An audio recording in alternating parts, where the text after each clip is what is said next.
So you look over this way and you can see the cattails going to seed. The cattail seeds, the Native Americans used it to put in mattresses and pillows for stuffing, and they also used it for baby diapers because it's soft and absorbent. And a lot of birds use it to make their nests out of, because they can get their beak in there and get little pinches of that fuzzy stuff, and it makes a nice nest for baby birds. Cattail roots are edible. If you're ever out in the wilderness and you see cattails, if you dig them up, you can eat the roots.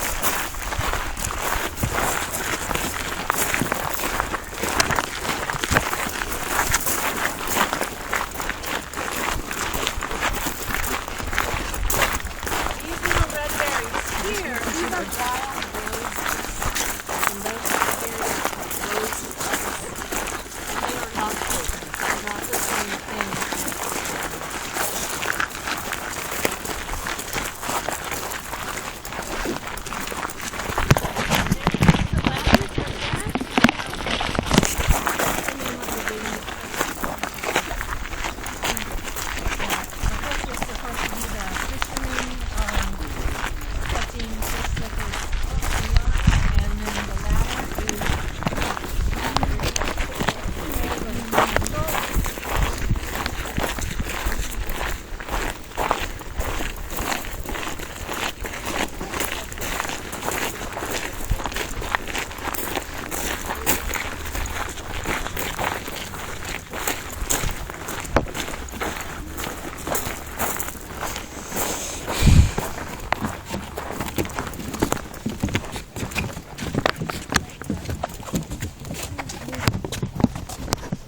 It has sap coming out through the, looks like some cracks in the bark there.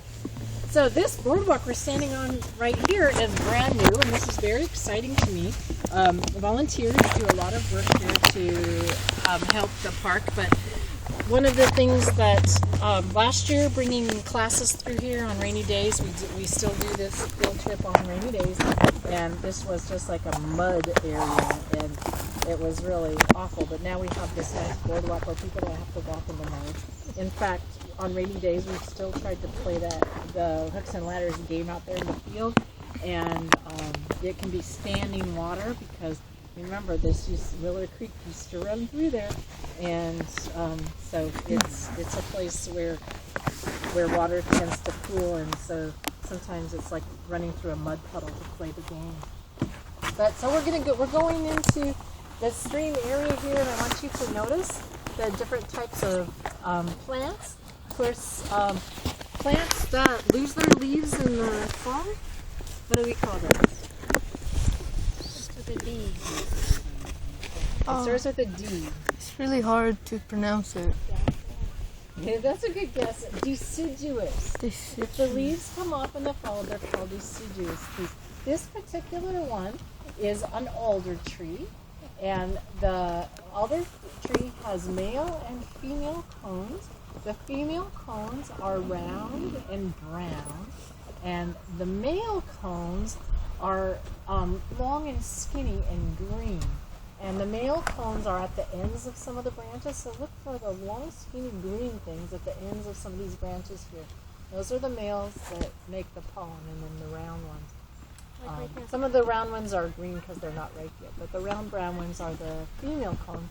And alder trees are found only in riparian areas. If there's not a lot of water, then alder trees don't do well, but they're very important because they are a tree that fixes nitrogen. Nitrogen is very important for plants. They can't grow without it, but most plants can't get their nitrogen out of our air. They need to get it out of the soil.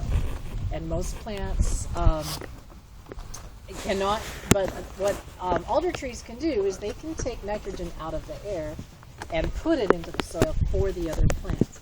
And so alder trees are like making fertilizer for the other plants. So our deciduous trees hold a lot of insects, and you can see, like, when you look up at the trees, you can see holes where there were insects. And those insects are really important food for our salmon.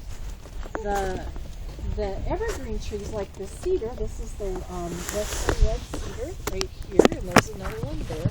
These cedar trees, they are evergreen, and they allow they shade the stream all year long because you know these deciduous trees are going to be bare with no leaves on them, and that will make it so the stream won't be completely exposed. It'll still have some shade for the fish, and the evergreen trees allow for that.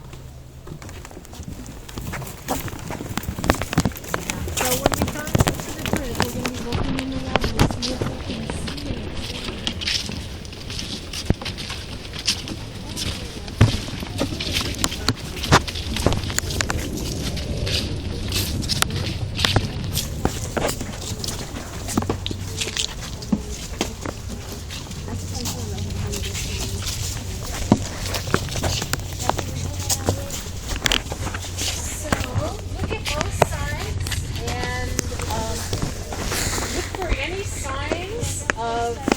any animals.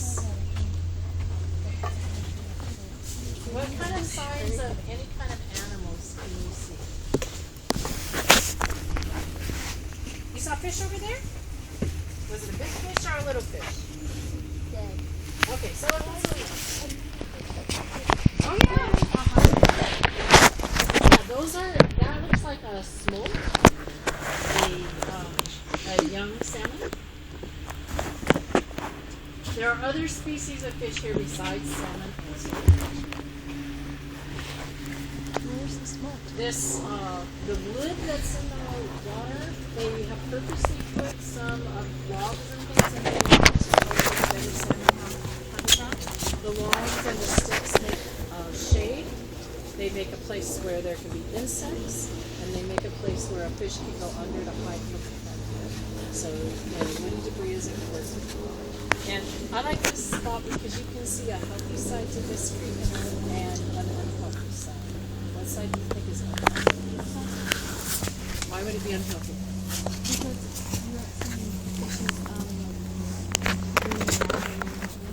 Yeah, if you look over on the bank on this side, you don't have plants hanging over the water like you do on the other side. And one of the big reasons is if you look right below here, you see all kinds of footprints. And that's because people and dogs and deer and raccoons walk right down to the water there. Oh, yeah. And what happens is it tramples the plants down, so we just have this exposed dirt here. So when it rains, this dirt can go into the water, and that's bad for the salmon habitat. Also, there's no shade because there's no plants overhanging the bank on this side, and also that makes it so there aren't enough insects. So that side shows healthy salmon habitat, what the side of a stream should be like, and this side shows unhealthy salmon habitat. So if we were going to come here as a class and try to improve the habitat, what could we do? If we wanted to make this a better place for salmon to live, what could we do?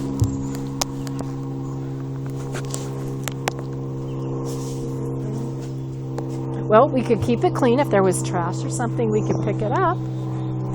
But do you see what I'm saying? How that side is healthy because it has plants, and this side is not because it doesn't?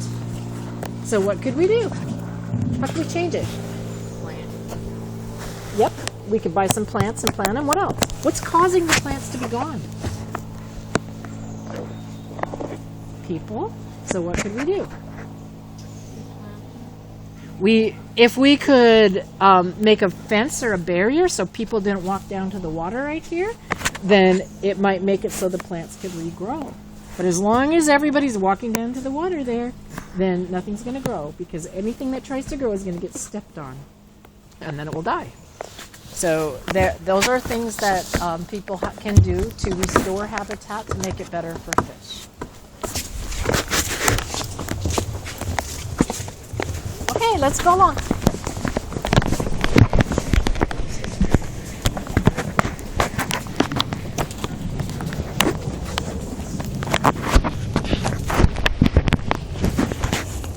I want to point out a couple of interesting plants here. We have the yellow flowers here. Please don't pick anything. These yellow flowers are often called jewel weed. The leaves, actually, if they get wet, they look like they have jewels on them. And then these really large plants, these large leaves on this lower plant. Does anybody know what this is? This is called a leaf. This is called skunk cabbage. And skunk cabbage has a stinky smell, and it attracts flies. And because it smells like rotten stuff, like rotten meat or something. And when flies get attracted to the flowers, then flies can pollinate the flowers and make the seeds grow. And so the plant stinks on purpose to try to attract pollinators. So it's interesting strategy for survival that plant has. But if it smells here, that's probably what it is the skunk cabbage. Skunk cabbage likes riparian areas. It grows very well where there's a lot of water.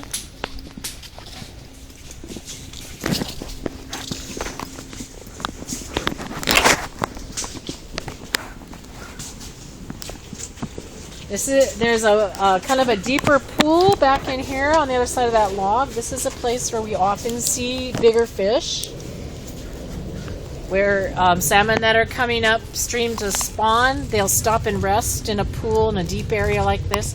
And oftentimes, more a little bit later in the season, but a couple weeks from now, if you came here, you might see a big fish just sitting right there in the water, taking a rest.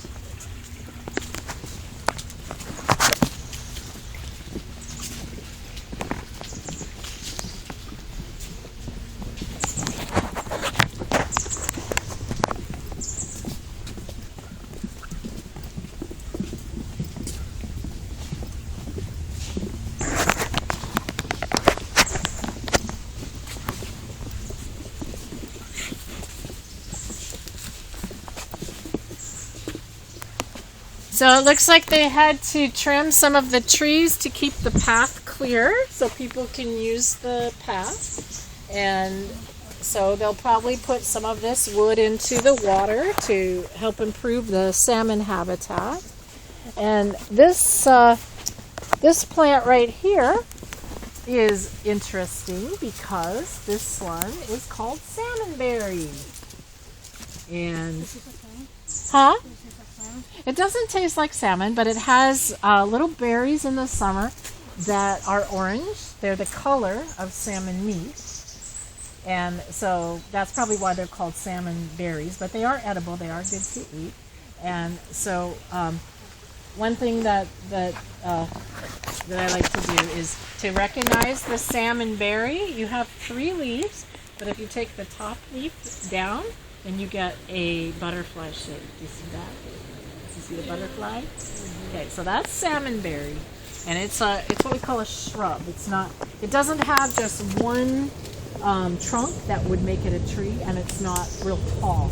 So trees have a trunk and they're tall. If they're little and they have lots of stems, then we call it a shrub.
Okay, there's a little marker post here. They put a few more marker posts with identifying different trees.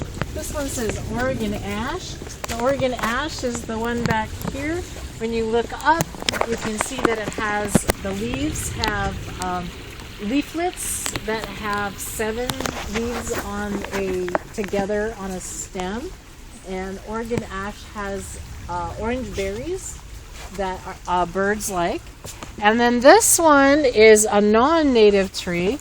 This is a redwood tree. Redwoods are natural in California, but people have planted them in their yards around here, and then the seeds have been spread. And so that's this one right here with the shaggy bark. And they don't, redwood trees, even though they're not native, they don't cause a lot of problem because they don't get overgrown and take over the place like the Himalayan blackberry does. But that's what this is. It's a non-native tree. And behind it, you see a woodpecker tree. That's called a snag, a dead tree. It's very important, a food place for wildlife, and it's got a lot of woodpecker holes in it.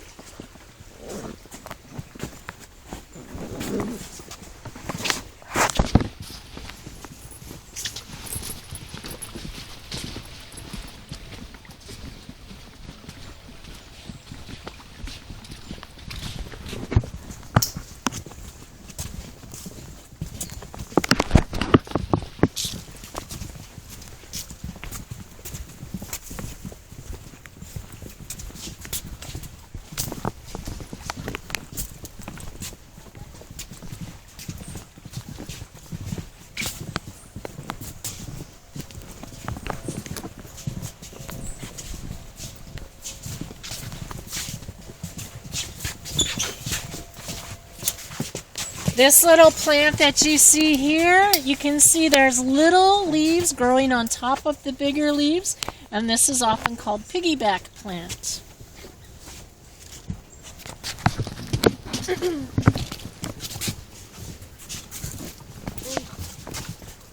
you recording this?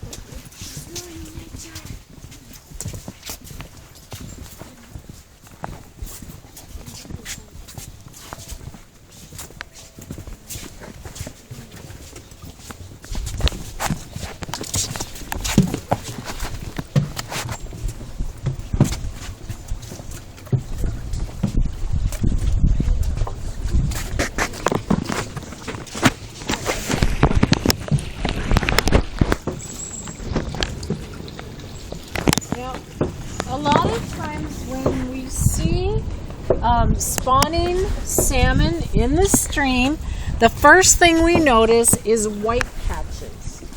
And that's because the back of the fish is normally dark colored, but they are starting to die at spawning time, and they get white patches where their skin is worn away, and and so a lot of times the top of the fish will look all white. And it's just because it's the skin and the scales are gone from all the trauma of hitting against the rocks and going across the through the waterfalls and going upstream. They're always bumping into things, and predators might bite at them and things, and so they get all these white sores on their back. So that's one thing we see is white when there's a spawning salmon there. But this gravel size is really important because every species of salmon has its own certain size of gravel that it needs to make its red, because the different species of salmon are different sizes, and so they have different strengths. The female needs to take her tail and she needs to dig a hole in the gravel. And if the gravel is too big, then she won't be strong enough to move the rocks to make her nest. And so the little fish, or the smaller salmon, like the coho or the silver, that's the one that we saw, the dead fish, and we looked at the insides. That's a coho or a silver salmon. This is the size of gravel that they need because they're not strong enough to move bigger rocks. But a Chinook salmon, the largest, the king salmon, their size gravel is the size of your fist or bigger. Even the size of 2 fists, even rocks as big as your head, those female fish can move with their tail. And so they are looking for a completely different kind of gravel bed. And so a lot of times they have to go farther upstream to spawn where there's the right kind of gravel for that species. And when you're, I've worked on doing salmon spawning ground surveys where we go out into the wilderness and we're walking through streams, and most of the time you have to walk right through the water, and we're wearing waders and things to help keep us as dry as possible. And one of the ways that we recognize a salmon nest, a red, is because the rocks, you see the rocks right there in the water? They're dark looking. One of the reasons they're dark looking is because they have algae or little green plants and also some dirt and stuff that's landed on them. But when the salmon makes her nest, she has to dig the rocks up and she cleans them all off. And when you're walking along through the stream looking for salmon reds, the thing that you notice is a big round patch where all the rocks look like they were scrubbed clean. They're all shiny and white instead of being all black looking. And that tells you that those rocks have recently been all agitated and stirred up. And then we also look for piles in the gravel, because when she digs her hole to make her nest, she is going to pile up some of the rocks. And when she's done, some of the piles remain. So it's really exciting to do this. Sometimes you don't always see a fish. Sometimes you come along and you see a place where the rocks look clean and there's some piles of rocks around, and you say, that's a salmon nest. But you don't see a salmon. And so your next job is to look for the carcass. Somewhere around that nest, you're going to have a male and a female dead fish. And sometimes they've been carried up into the woods. Sometimes they may be downstream, stuck underneath a log. But your job when you're doing the survey for salmon spawning is to find those carcasses and get some data from them. We measure them. We cut them open. We want to know if it's a male or female. If it's a female, we want to see if all the eggs are out. Did it lay all its eggs, or does it still have eggs inside? Or if it's a male, did it spawn? Is there still sperm inside, or did it empty? We want to look for diseases. We pluck scales to tell the age of the fish, and then also we take tissue sample for DNA testing, because they want to know where the fish is from and the relatives. And it's kind of interesting, you know those little hand hole punches that you punch a hole in paper with? We have those. And we take the operculum, the gill cover, we lift it up and punch a hole in it and take that little round piece of tissue and put it in a bag, and that's used for genetic testing. And then in addition to that, we have sensors that we run over the body of the fish looking for coated wire tags, little tags that are inside the fish that were placed there when they were in a hatchery, when they were babies. And then, of course, we look to see if the adipose fin is clipped off. If the adipose fin is clipped off, then it very likely has a coated wire tag inside. And the tag might be in the snout, and if you sense that there's a tag in the snout, what we do is we have to cut the whole snout off of the fish and put it in a plastic bag and carry it around in our backpack for the rest of the day, because it has to go to the lab. And so those are some of the things that people do when they are doing spawning surveys. And we do see crews coming through here doing spawning surveys from time to time. Okay, we have 2 more stations to do over here.